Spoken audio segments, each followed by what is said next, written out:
সম্মানিত ভিউয়ার্স, আসসালামু আলাইকুম।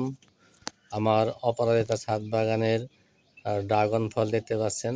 এইগুলো তৃতীয় চালানের ড্রাগন। এবার এক চালানেই একবারেই আমার অনেকগুলো ড্রাগন পেকেছে। 22টা ড্রাগন, 20 থেকে 22টা ড্রাগন পেকেছে। তো সেটা আপনাদের দেখানোর জন্য ভিডিওটি করছি।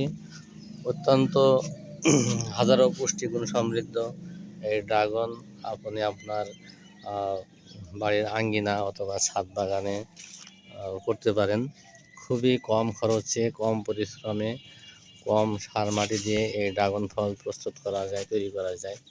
সেজন্য আপনাদের কাছে এই জিনিসটা উপস্থাপন করছি, যাতে আপনারা দেখে ড্রাগন চাষে উদ্বুদ্ধ হতে পারেন।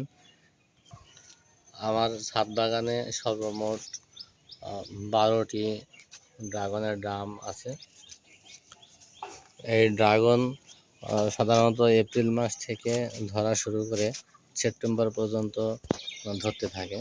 সেজন্য মূলত বছরের প্রায় বেশিরভাগ সময়ই গাছে ড্রাগন ফল পাওয়া যায়। এই কারণে এই ফলটি আমার কাছে অত্যন্ত একটি ভালো ফল বলে মনে হয়। সবচেয়ে বড় কথা হচ্ছে কি, খুবই কম পরিশ্রমে এবং কম ব্যয়ে এই গাছটি তৈরি করা যায় এবং সেখান থেকে ফল পাওয়া যায়। সেজন্য আমার কাছে খুব ভালো একটি ফল বলে মনে হয়। এই কারণে আপনাদের কাছে উপস্থাপন করছি। আপনারা আপনার জায়গা থাকলে অবশ্যই এই গাছটি রোপণ করবেন। এই বলে আমি আমার ভিডিওটি শেষ করছি। সবাইকে বিদায়ের শুভেচ্ছা। আসসালামু আলাইকুম ওয়া রাহমাতুল্লাহ।